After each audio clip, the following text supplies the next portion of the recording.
everybody, and welcome to another episode of Horror Movie Night. This week we're talking about The House on Haunted Hill from 1999, as picked by Scott. Thanks, Scott, why did you pick this? Yeah. Did you do your arms up in the air like? Oh, dude, and I'm literally drinking tea out of the host with the most Kermit the Frog mug. So oh my god! You know, why am I even shocked? I shouldn't be fucking shocked. I'm shocked every week by something that you do that is childish. So the least shocking thing right now is that Scott picked House on Haunted Hill from 1999, a movie that we've talked about on our old podcast, but never talked about on this podcast. And it is like easily, I would say, one of your top 10 films, right? Ugh. It is, and it isn't. Like, from a nostalgia factor, it's definitely one of my favorite movies that came out when I was in high school.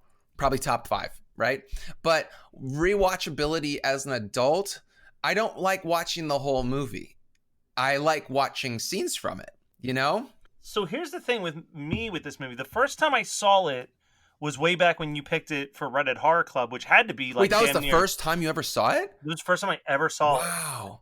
And I watched it. I remember thinking it was fine, but I really enjoyed my watch this time. This is the second time I've ever watched it. I still don't think it's better than another Dark Castle movie that came out.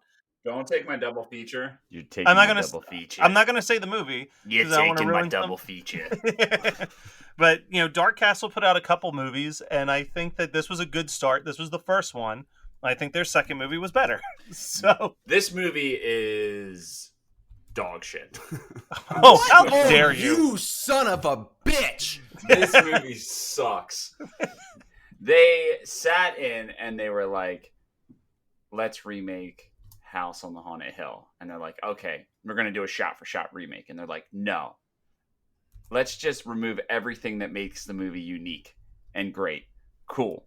But we're still going to have it at the end where, like, the Vincent Price character, who you can tell by his Vincent Price mustache. Yeah, it's awesome. Stage the whole thing. No, we're not going to do that. We're going to do real Ghost. It sucked. I hated it. So you brought up the Vincent Price thing. I need to address this right now because I found this very interesting. Jeffrey Rush never intended to look like Vincent Price in this movie.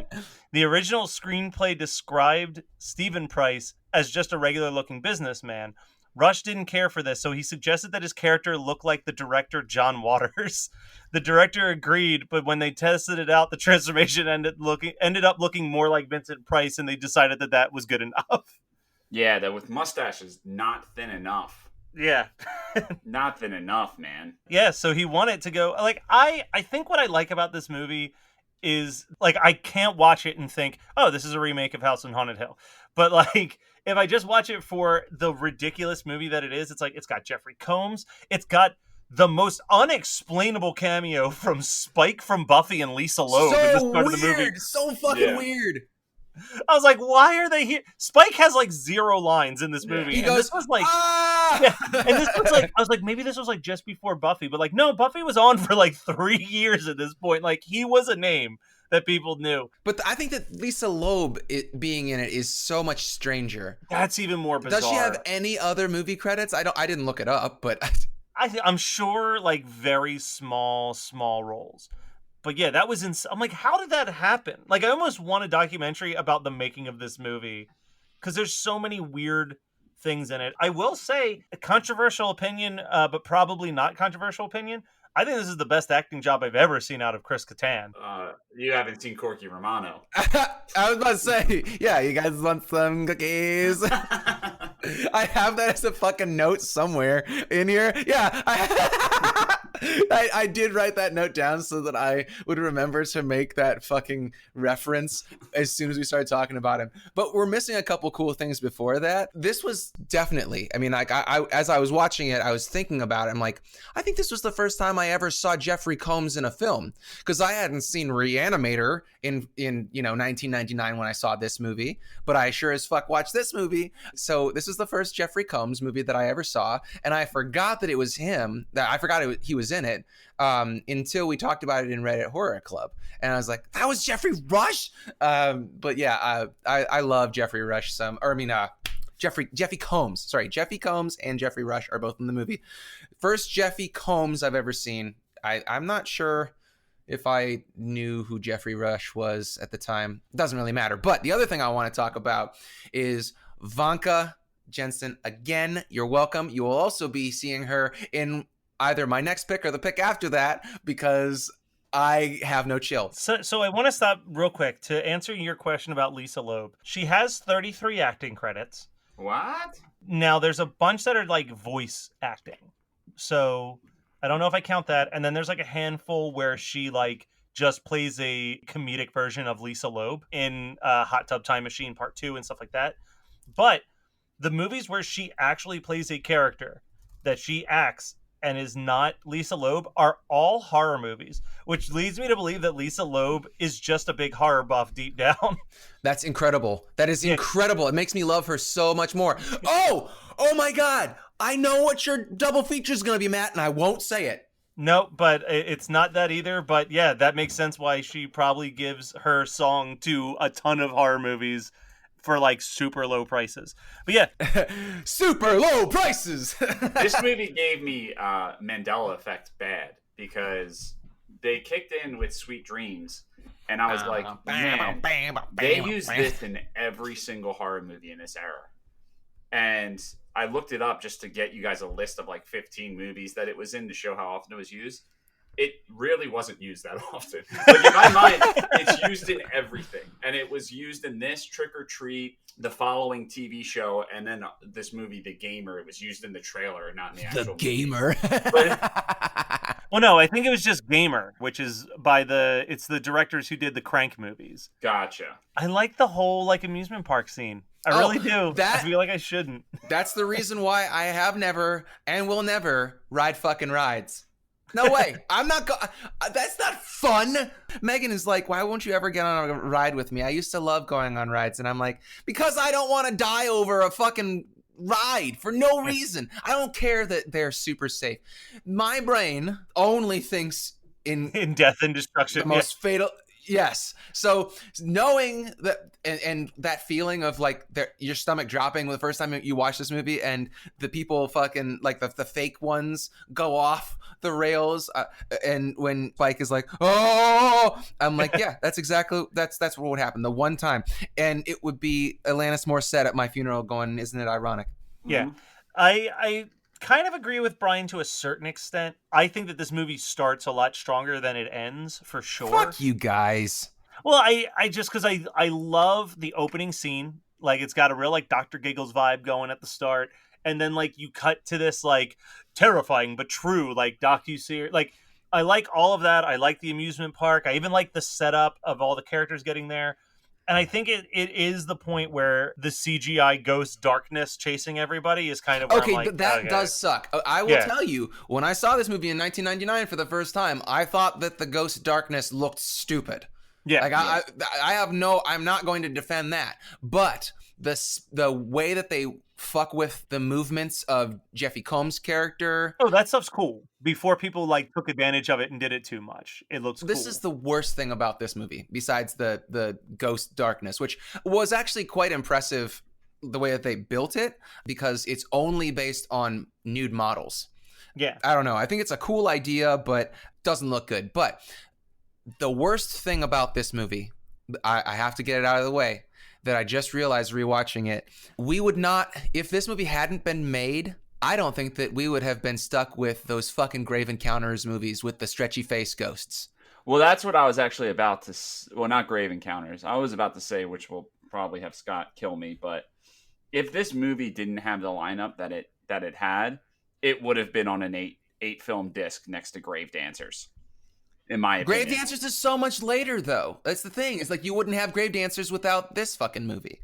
Is that your sell on this movie? Because that movie was awful. Do you know what this director followed this film up with, though? What? Because Fear.com. Oh, God. Awful movie. I think that's one of the movies that at a young age, I think it's one of the few movies at that age that I didn't finish, because I'm like, this is just, this sucks. No, I don't think that in my entire life of watching horror, if I paid to watch a movie, I mean, before there was like Amazon Prime, I never, ever took a movie back without finishing it, a horror movie, Yeah. no matter how bad. Like, that is crazy. Well, and that's the thing that sucks with like all the streaming. Like, I will always argue that I appreciate what streaming allows me to have, but it does take away the, like, if you rented a movie from the video store, it could be fucking sick. You know what I mean? Like, oh no, sick is awesome. you know what I mean? Like, it could be like low budget, complete shot on home video, group of friends in the backyard somehow got this shit in a Blockbuster. But you're like, look, I paid my $3. I'm sitting here and I'm fucking finishing this. Yeah. Like, I mean, I just like- did that with Brightburn. yeah. Ugh. It is not a good movie. Why? Matt told you not to. No, I don't think he did. I think he told me it's unless it was like no. Oh, I remember when Matt saw it. Yeah, but Matt saw like 15 movies a day. I couldn't keep track of what was good and what wasn't. So there are two things that there's one thing that I love in this movie, and it's Stephen Price's worker when he has his face like just dude, that effect looks fucking awesome. Like, I love that effect. But like, and I don't feel like I'm taking anyone's double feature, and I apologize if I do. Just don't say anything and still pick it as your double feature. But there's a certain point in this movie where it just feels like a horror version of Who's Afraid of Virginia Woolf, because it's just a group of guests feeling awkward while a married couple fights. Like, That is the weirdest reference. No one on this podcast is going to double feature anything with Who's Afraid of fucking Virginia Woolf. I love Hey, that Brian, movie. this might be a double feature up your alley. Who's Afraid of Virginia Woolf? That movie's crazy. What a kooky film! Wowzer! You know who he just became? He just became Bash from Glow. I will say, Scott, the one thing you saw me on is how the actors dressed up like other actors, like Jeffy Combs dressed up as John Waters and Chris Kattan dressed up as Jeffy Combs. I was a big fan of that. Wait. Oh man, you're such an ass. You know what though? I'm going to spank you so hard next time I see you. I will say, My buns will be ready in 2021. you take Chris Kattan out of that role and you put Jeffrey Combs in that role, and I think I like this movie even more. Because the biggest problem with this movie is not enough Jeffrey Combs actually talking. No, it's true. I love so much about this movie. I mean, really, the intro is great. And I think that all of the scenes in the basement are phenomenal until the ghosts come out. Yeah, I love the weird corpses in the glass cases down there. Like, Yeah. I think that the set design of this movie is really, really cool, actually. I was talking about this when I was on the Jersey Ghouls a couple weeks ago. And like, Wait, did you discuss this movie on the Jersey Ghouls? no, we were talking about William Castle movies in general, but we were talking about the original House on Haunted Hill, and I was like, man, there's been so many good adaptations of that story without ever being faithful to the story. And this is just like another example of it. That doesn't matter, though. It's fine. I have a question for you guys. Do you remember when Ally Larder had a future in horror? Yeah. Had a future in film at all? Like, what the fuck has she done? Is she still working God. at all? Well, we've talked about this before. I call that the Skeet Ulrich effect. No, he's getting that Riverdale money, dude. Yeah, but think about all the time between like 1998 and Riverdale. Yeah. There's a long break. He wasn't for him. as good as it gets. That's like the last time anyone cared about Skeet Ulrich. No one cared about Skeet Ulrich and As Good as It Gets. Trust me, not even Skeet Ulrich cared about himself in that movie. Like, because you have to remember that there was like Scream, The Craft, and As Good as It Gets all came out within like 2 or 3 years from each other, and everyone was like, he's the next big thing, like he's gonna be huge. And he then, wasn't. And then Spoiler he wasn't. alert. Yeah. Yeah, that's okay. I mean, he's not like a really good actor or anything like that. By the way, I have your answer for what happened with her career now that I'm looking at it. You know, she started out strong. You know, she did Varsity Blues. Yeah. She did Drive Me Crazy. She did House on Haunted Hill. She did Final Destination, Legally Blonde. Like, things are going good. Then she did Jay and Silent Bob Strike Back. Little bit of a dip. Then she did Final Destination 2. Little further of a dip. And then she did A Lot About Love, and that's where her career just ceases to be. Well, she almost saved it when she was in Homo Erectus and played the character Fardart. What? Are you joking? No, I'm on National, IMDb with Matt. Also named National Lampoon's Stoned Age, starring the director of Invisible Maniac. Wait, Oh did my He God. liked Stoned Age, right? And- Wait, is no. the Stone? This No, is- you're thinking of the Stoned Age, which was the Yeah. Dazed and Confused ripoff that we Yeah. will talk about on the Patreon sometime. I don't know when, but soon. But no, the National Lampoon Stoned Age is the one that I always confuse with the good one. So, Homo Gotcha. erectus, also known as Stoned Age, starring, written, and directed by Adam Rifkin, the writer and director of Invisible Maniac, Psycho Cop Returns, and Detroit Rock City. And Small Soldiers, right? Oh, he wrote Small Soldiers, Okay, but thank directed you. by Joe Dante. Okay. But it's also starring Ali Lauder and David Carradine What the shit? What the shit? So weird. and Ron Jeremy. Don't say that name around your brother. He's gonna make us watch that Andre the Butcher movie. Oh, it's coming. It's coming God this year. damn it! I'm just waiting for it to be able to stream. I've already called Prime a few times. Hi, I'm calling to see if you're gonna get Andre the Butcher. Listen, lady, I'll tell you when we get Adam's Family Values.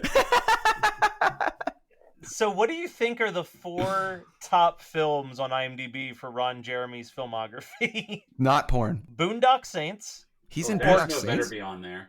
Orgasmo, Yeah. Detroit Nice. Rock City, Okay. and 54. Never saw 54.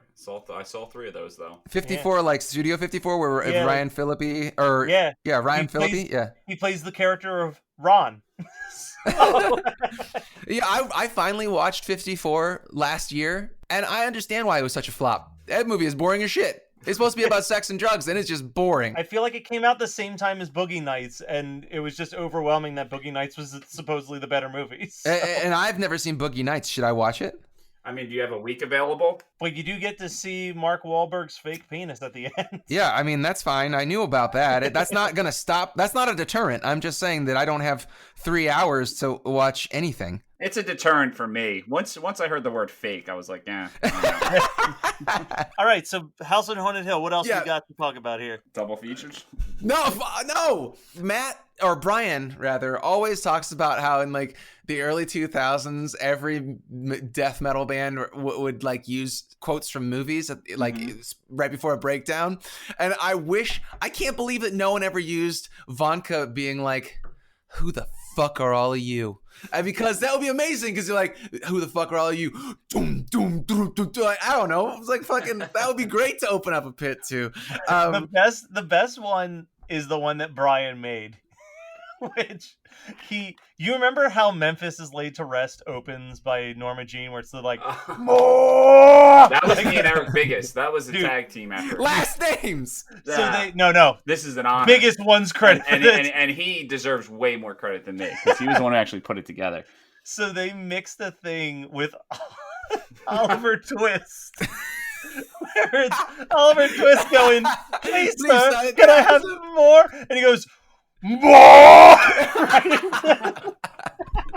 Where is that? Dude, I need it's to so hear good. it.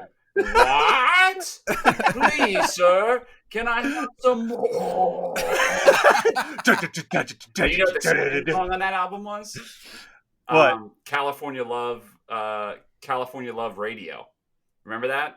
That was the No. second song we did together. Yeah, it was a mashup between California Love and Guerrilla Radio. It was like, dun, dun, dun, dun, dun, dun, dun, dun, dun, dun. And then like once it stops, California Love. Oh, I do remember that. Let me see. I don't have any of those on my computer, but I do have the. All right, so on iTunes, their band name was Dirty Dan and the Dust Bunnies. And they uploaded all of the music onto my computer under the album It's Techno Time. And then under genre, they just wrote only the greatest genre ever. Oh, dude, we were like, how old were we? We were young, man. It was from 2006. Oh, we were 16. We weren't that young. Jesus Christ.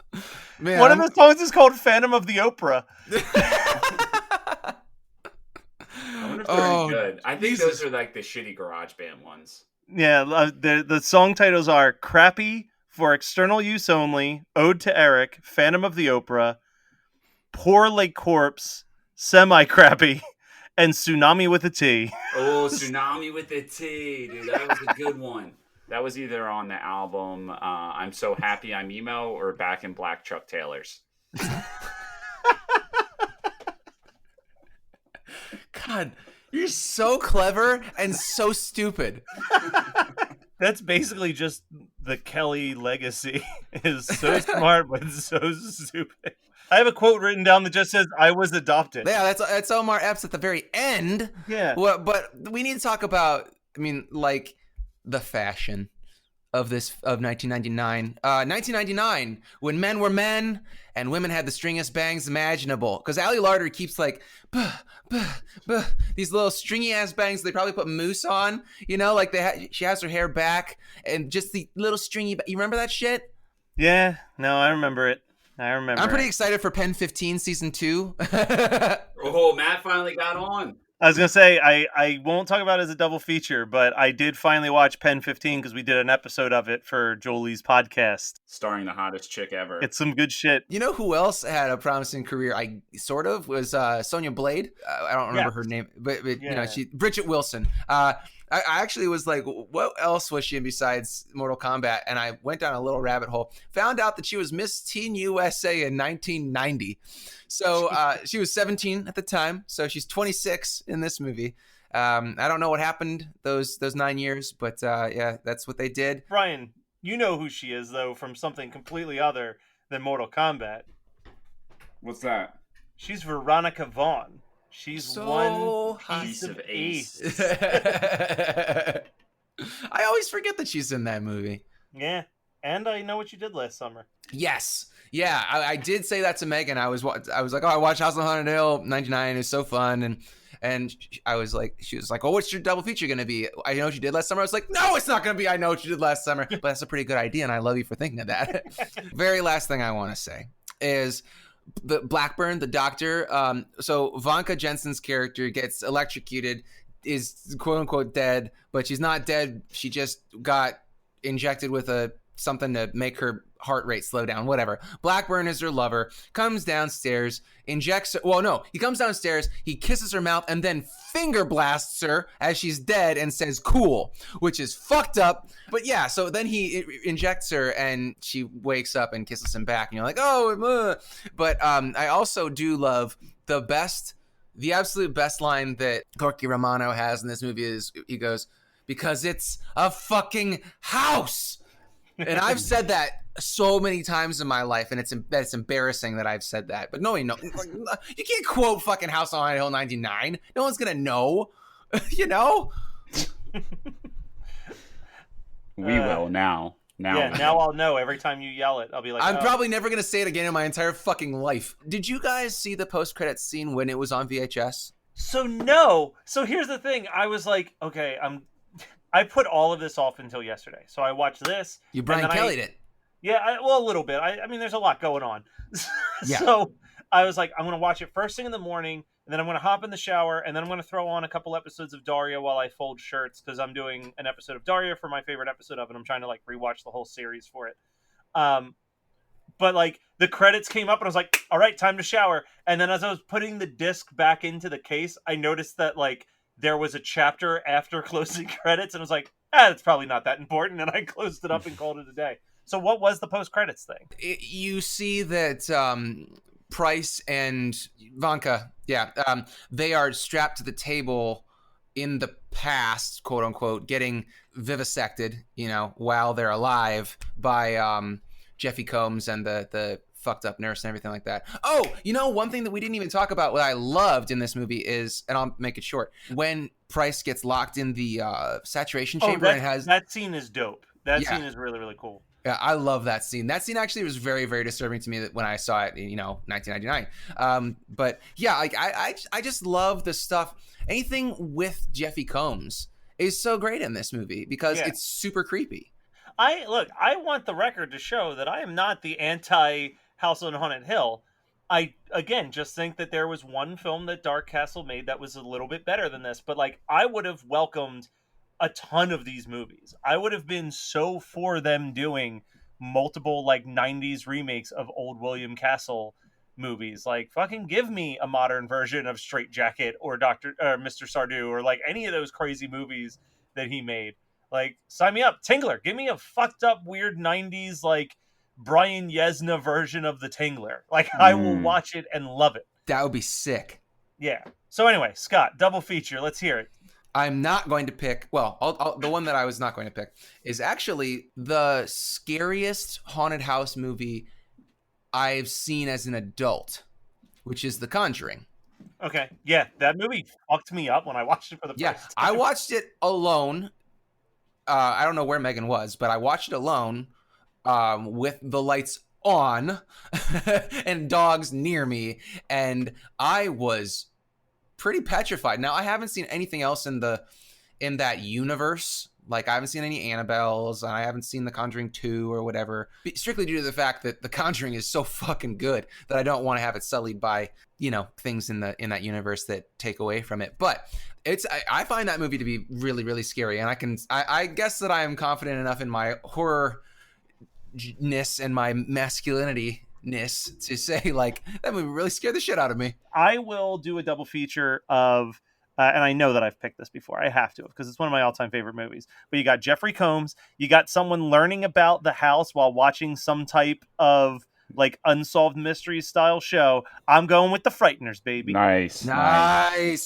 My body is a roadmap of pain. All right, Brian, what's your double feature? That was my backup, but my double feature is, and I haven't seen it since a child, so in my mind, the better movie would be The Haunting. God damn it, that's not. So I can't remember. I think The Haunting is so bad. Yeah, The Haunting. I saw The Haunting in theaters, and it was hard. That was a difficult watch. The movie that I was referencing that was the better Dark Castle movie was 13 Ghosts. I knew that you were going to say that. Yeah, 13 Ghosts I think is a fun movie. So 13 Ghosts is fun, and it's got better pacing than House on Haunted Hill 99. But I think that House on Hill 99 is more my thing. Although I've done the Torn Prince from 13 Ghosts. Scott, what is a movie that you want to talk about that you've seen? I'm embarrassed to say that I watched a lot of shit recently, so I have a couple things to talk about. Is that okay?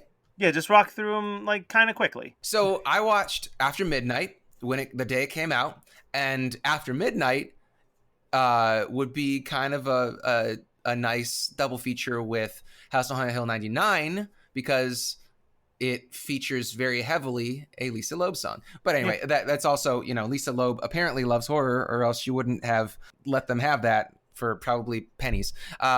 Because it's not like they had a lot of money for that movie. It's a great film. Watch it. I loved it. It was one of Matt's favorite movies from Fantastic Fest. It was that and Worm were like tied as my favorite movie from Fantastic Fest. It's a very fun, good time. It's by the same guys that did The Battery, and Matt and I both appreciated The Battery for what it did with nothing. Yes, exactly. They had no money, they had no anything, and they made a pretty compelling film. It's not for me. I don't like zombies movies, and it was just basically like a lot of talking, but they really stepped it up for After Midnight, and I really loved it. And then I watched BMX Bandits on Amazon Prime. Do you guys know what shit. I know of the VHS cover for BMX Bandits. That's about it. Yeah, it's not a good movie. It's Nicole Kidman's first movie.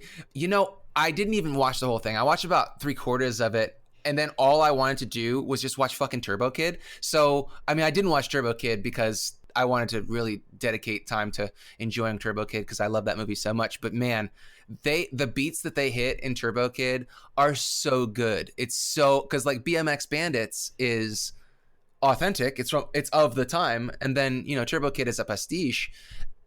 They killed it. I finished a book. It's called The Book of Dust, La Belle Sauvage, which is his Dark Material. But I finished the first installment of the prequel trilogy to his Dark Material, and it's really, really, really good. And Megan has finished the second book called The Secret Commonwealth in the prequel trilogy, and she didn't like it as much, but I'm going to start that soon. Look at our cultured ass podcast. Yeah.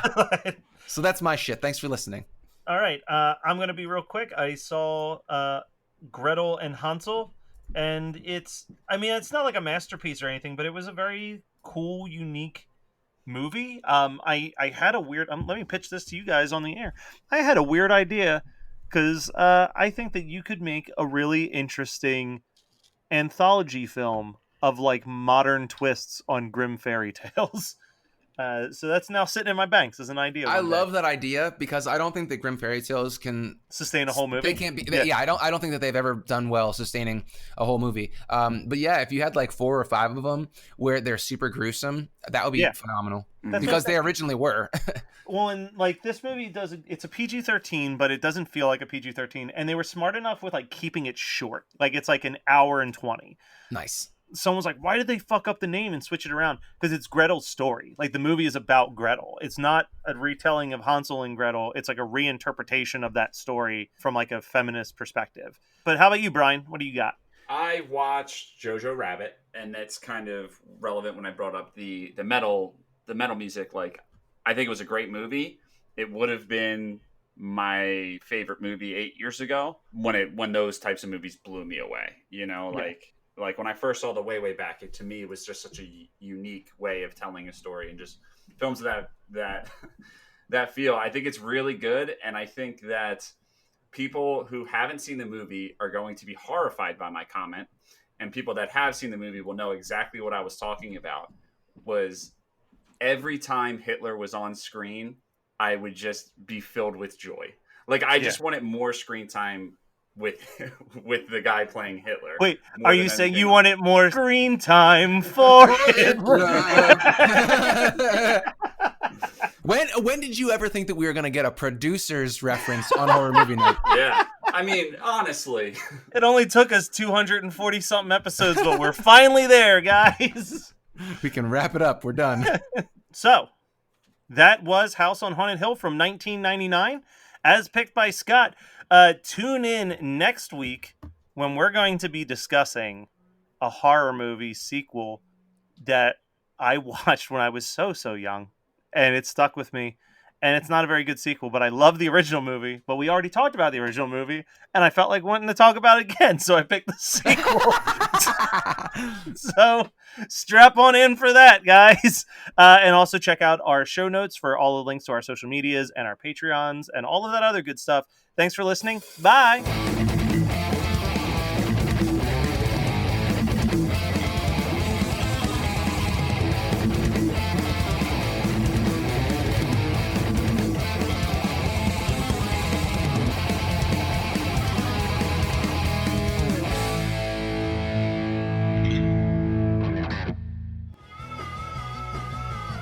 You're listening to the Geekscape Network.